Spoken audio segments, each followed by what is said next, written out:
you the booth. But now it's all about Sysco and their journey. Hi. Welcome. Thanks for having me back. Let's sit down. Okay. So last year we talked about how Sysco used, shortly about your journey, but also how you managed to utilize C2 to provide dynamic scaling of your bots to sort of correspond to the demand you had and get right utilization and so on. This year, well, last year, the last question you got, I think, was what's next for Sysco? And you said it's hyper automation. It's going beyond RPA. Yep. And everyone's eager to hear how that went, I think. But first, because I think your story and where you started with your small little proof of concept and where you come to is impressive, and I'm sure there's lots of learnings for everyone. So if you don't mind sharing that first. Sure. Yeah, absolutely. So good morning, everyone. So we started as a very small proof of concept team. We started as a team of 7, and we were focused on one area of our business only. Many years ago, Sysco spent a couple years trying to centralize a lot of our main functions and processes. And so from there, that's kind of where we started. We had like finance and AR, AP, HR, talent acquisition, a number of the centralized services. So that's where we focused with our automation, finance first, of course. And it was a small program. There was only 7 of us, and we had a few licenses, and we were just trying to prove ourselves and see if this thing could work. So we started as we meant to go on, right? I was very intentional on building a platform that could be expanded and grown easily, just added to. So now we are, a team of, I think we've got 50 plus people, 56 people. How's that spread out so in the different roles of the Center of Excellence? So our Center of Excellence is split into 2 parts. We have the business side and then the technology side. The business side does the business parts of it, so that's kind of the project intake, and they do the project assessment, project documentation. Once it's ready for development, in our governance, we've got a very strict governance policy as well. So once we go through all of that and gets approved, then it passes over to my team, and I lead the technology side of it. So we're split into 2 halves, but I call it a critical partnership. We have to work together. Obviously, we can't do what we need to do without them, and they can't do what they need to do without us. So we work very well together. But yeah. I was going to ask again. So the business side, is that only to process mining, discovery, process description, or is it also development, or is that all you? Development is all on my team, on my side of the house, yeah. So process mining is something that we have struggled with. The projects have come in, so we've been now about 4.5 years as a program, and the projects have come in they come in pretty rapidly, at a rapid pace.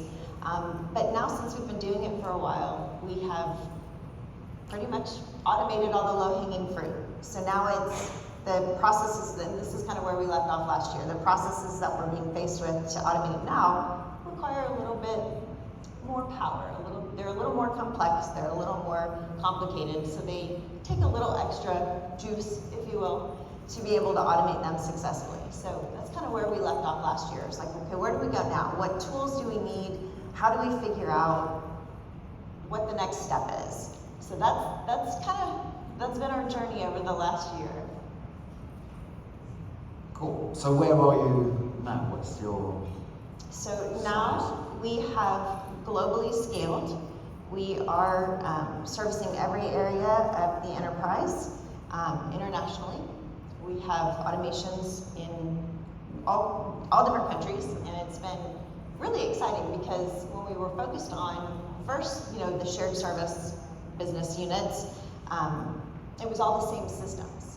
Now we're starting to get into different ERPs Because what Sysco's really good at is purchasing small companies and so absorbing them, and eventually get them on the same ERP, but it takes a little while. So great. So yeah, so we've got a global scale right now. 56 team members. We've got, I think as of today, we have 100 bots in production. Each has anywhere from 3 to 7 or 8 complicated processes or automations within the bots. We have delivered over 800,000 hours back to the business. And one of the issues that we have is being able to track the softer metrics.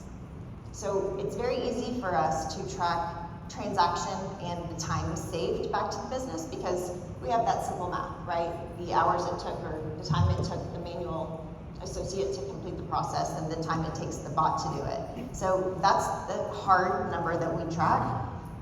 There are so many other softer metrics that we want to capture. We have an idea of them, but nothing official. I think most organizations struggle with that. Lots of approaches. Personally, I find it a bit strange that because someone came up with the name RPA, Robotic Process Automation, it's all about the FTE savings, right, and not the value drive to business. And I think it's the only enterprise software we do that. It's like that, You right? wouldn't do it with an ERP system or anything else. So at C2, we're actually trying to move away from that and provide more return on investment metrics and so on. I think, for one, I think the speed at which an automation or a piece of work is done is as important as how long it takes for a human. Yep. And the speed of the process, even to getting to that point where the process can run, right? The setup, the machine resources and their availability. We spent quite a while working on, we call it auto scaling. There was a budget go get, and so we had to go and figure out a way that we could become more efficient in our machine resources and our cloud environments. So we came up with, we call it auto scaling, and so it's a simple concept, right? We have a couple of different pools of machine resources that are dedicated to specific kinds of processing. So if it needs a certain number of applications or what have you, it'll be in a specific pool, and we'll have 30 resources in there that are available. And so whenever work comes in, it'll go and it'll wake up the server, it'll take the license, and it'll process. And then when it's completed, it'll go back and shut the resource down, release the license to be utilized with another process, and it works that way. So our systems are not always on, they're not always running, they're parked until they're needed. So you've managed to run a sort of a high utilization of both licenses and the hardware. Excellent. So most sessions like these, everyone tells a glossy story. Right. So you've grown from proof of concept to 400 processes? We've got over 400 individual automations, yes. So what were the major challenges and where did you get it wrong? We got it wrong in a couple different places. It's been a journey, that's for sure. One of the first big challenges that we had, of course, was staffing and budgets for people. And so we had to figure out how to do it with not very many people. And so, support and bot incidents and bugs and fixing those kinds of things, I didn't want to spend much time doing that. So we, at the very beginning, started with a pretty strict governance process following, industry best practices, and I have a brilliant team. And so kind of creating our own team best practices and very strictly following those. We have documentation is very important for the team. When you have 100 bots that are very complex and complicated, how do you remember every detail of them? You can't, right? So we became pretty strict about our documentation.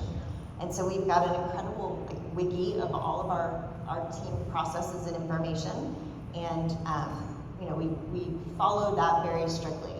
And because of the work that we did in that regard a long time ago, we don't have very many support tickets that come in. We use ServiceNow, and I think the last I checked, we had 11 incidents over the last 6 months. Wow. I mean, we have customers at CT that have more than 1,000 incidents to manage manually every day. Well, they had before Every CT. day. Every day. Every day. Yeah, so they need to be Goodness. discovered and then remedied and so on. And that takes a lot of time. So That takes a lot. That was a big challenge for us in the beginning, and so that's exactly why I said we cannot afford to spend that time. If you know, we need to do it right the first time. And so because of that, we don't have to spend a whole lot of time on tickets and resources. And also, right before COVID, we started realizing that, you know, the need for growth was upon us, and we only had a couple of people on the support team, so we needed to find an orchestration tool that would do it for us, because running on a scheduled basis was not working. It was working, but it was not efficient. So we went looking for a tool that would help us manage the entire platform of bots, all of our machine resources, the license provisioning. We went looking for something like that, and just, you know, 3.5 years ago, there weren't a whole lot of tools out there that did this. We're a Blue Prism house. Blue Prism, you know, didn't do that, and so that's when we found RPA Supervisor. And I am a firm believer that we would not have been able to scale like we did without having that tool. Well, I'm going to agree with that. But so analysts and research have shown that only 21%, and this is numbers from Horses for Sources, believe think they've scaled their automation. 21%. 21%. Wow. I would say of those 21%, 75, 80% of them have grown their estate and not scaled it. So the difference is, of course, growing it, you just throw more resources at it, and you make it work. Like there's 1,000 incidents per day, you've got an operations team of 20, 30, 40 people that can manage this. But the organizations that are able to scale it, well, first of all, they've been strict with documentation and the template and how they develop, but then they've also managed to create that operational excellence and automated operations rather than manual follow through. So what was the most important, because you clearly scaled and not grown. Anything beyond what you've said now that allowed you to do that? I think the most important thing that allowed us to do that was consistency, and starting as we meant to go on. That was very important. But if you haven't done that, I think it can be remedied with the documentation, with being strict on the way that we develop, the way that we run our resources, and then with budget, you know, constraints that I'm sure everybody is facing. You know, we didn't have the option to go just throw more resources at it. So we had to get creative, and we had to figure out ways to make things work with what we had, right? When you're kind of tied, you've got, you know, you have some choices to make. And so looking at all of our processes, and we just recently went back again from very beginning to the very end of our process, and we documented the entire thing and made sure that we had it all complete and accounted for and represented, and went through and made sure that we were doing things the most efficient way. So I think if you haven't gotten to a place where you're easily expandable, and that was the important thing, right? When we were a proof of concept, I was determined to make this work for Sysco. I was determined. I had done a lot of research, and, you know, I really believed in this RPA thing and that it could help and, you know, solve the problems that we have, which is a very old ERP. We have an old A-series IBM mainframe, green screen, right? It's fun. Human stuff like that, but robots do. Right, right. Because they're Yes, so robots efficient. love. Yes, yes. And back then when we started, there were not the middleware was not available, right? It just wasn't good, and so we thought this is the way that we can achieve it. So yeah, it's. Yeah. So I mean, congratulations on building out and scaling as efficiently as you have. I don't know if you have time later, but for those of you who want more tips, I would certainly look up Kim and see if she can I'll be at your answer booth. some. You'll be at the C2 booth? Yeah, well. Excellent. Okay, well, Reflect Days is the sort of what's next? How do you challenge the status quo? So last year you said, now we're going into the more cognitive state, hyper-automation. So how have you fared? How much have you been able to do in the last 12 months? And what have been the challenges and hopefully successes? Again, we've had a lot of challenges, a couple of successes as well.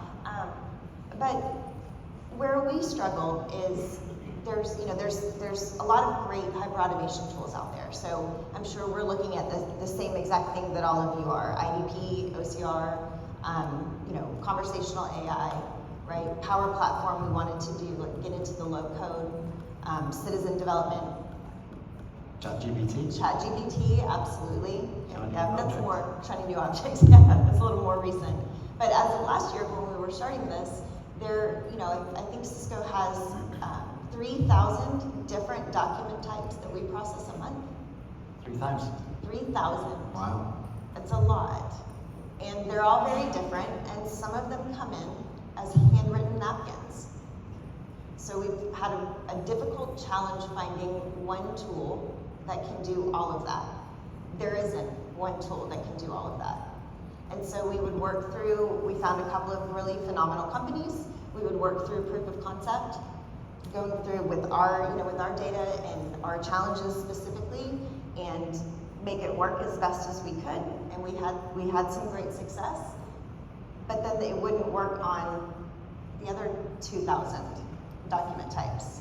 And so we were struggling because with a very finite budget, especially right now, we have, if you make a commitment to purchase an application, you've committed to that, which is great. That's what we've always done.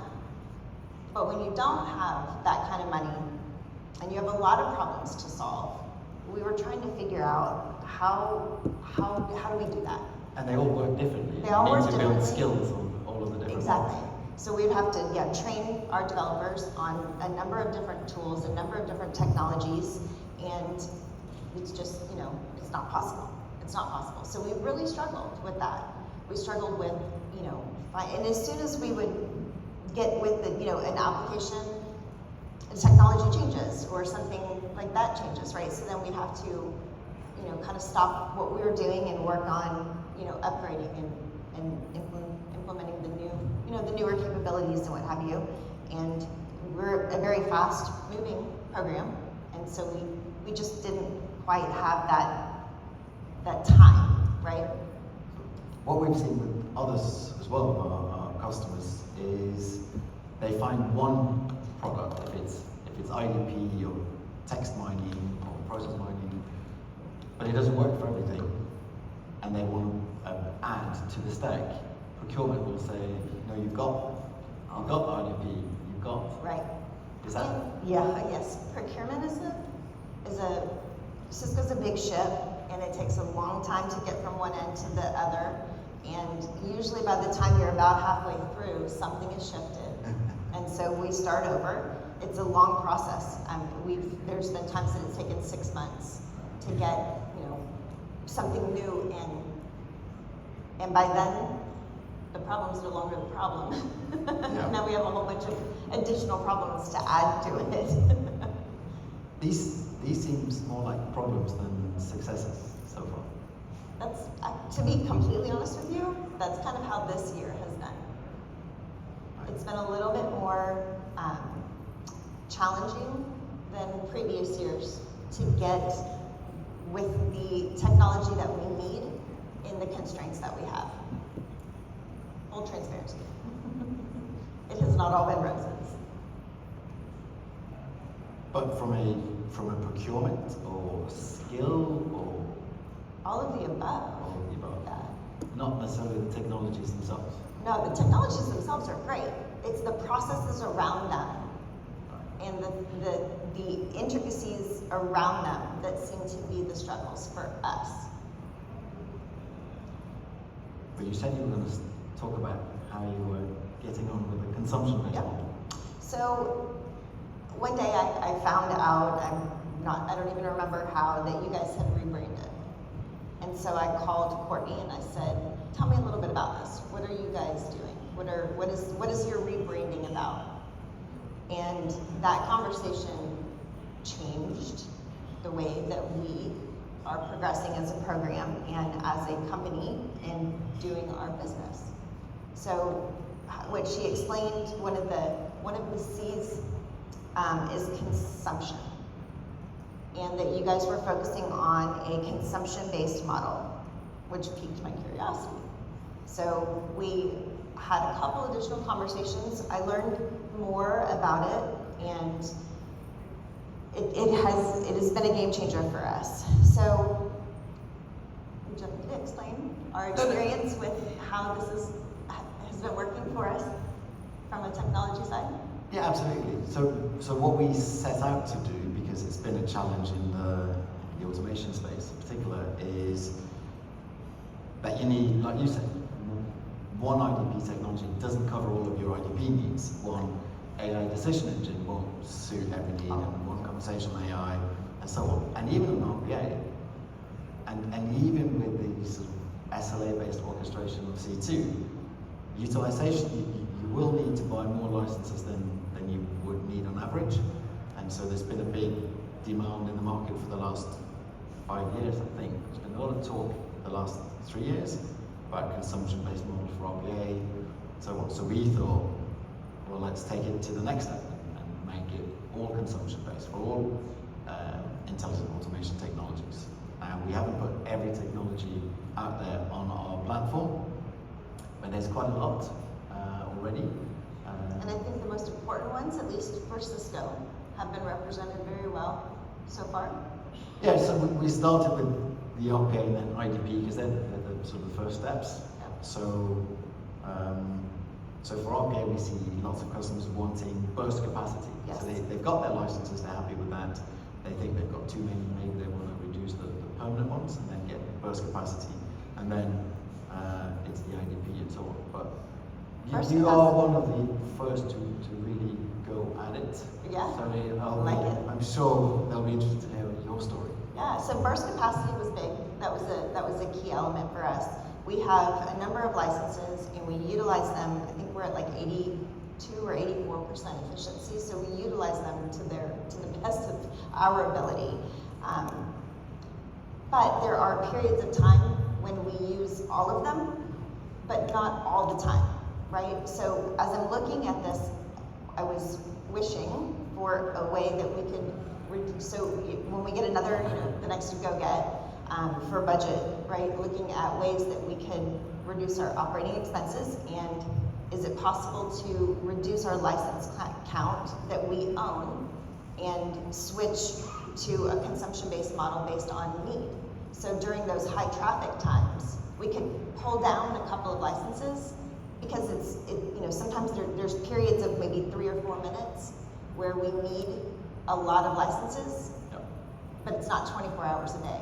So we could go grab those licenses, use them for 3 or 4 minutes, put them back. We only pay for those 3 or 4 minutes instead of the full license for the entire year. The next day we go use them for 7 minutes, right? So we can use an unlimited amount of licenses depending on our need and our volumes at that exact time, and we pay for them at that exact time. Sounds like the way it should be. Pretty good concept. So I think the interesting part with your story is how much you managed to do in what, 3 weeks from start until you had burst capacity. And then IDP was the second big one. Yeah, So that's been a very big challenge for us, is finding, with 3,000 different document types, finding a tool that can do even not all of them, but some of them, most of them, a majority of them. And so what is phenomenal about this model is that because there are multiple different IDP applications within your platform, we can use the right application for that specific business need and problem. So if there's one particular application that processes the invoice and it does it very well, we'll use that technology. If there's another application that uses that does handwriting better, we can use that technology. And we're not locked in by having to purchase them. And we didn't have to go through, like you said, it's been 3 weeks since we started working on that very specifically. And we've been working on it within days. We didn't have to take months to go through the procurement process.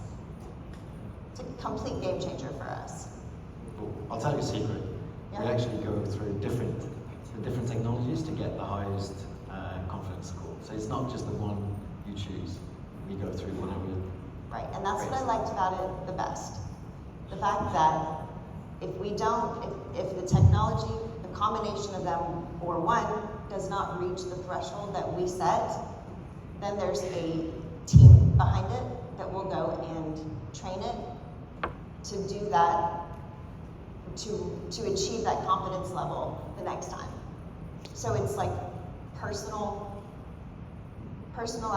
production care for our specific business need or problem for IDP. Insane, that's insane.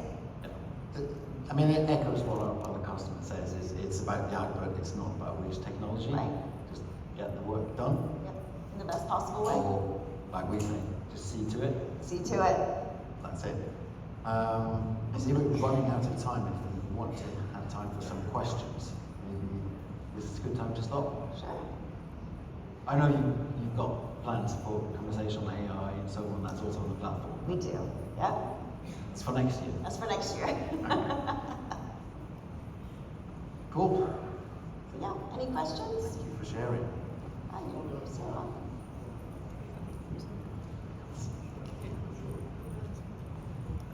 On? We got to switch. No time for questions. Sorry. But we're at the booth if you've got any questions. Yep. Thank you so much.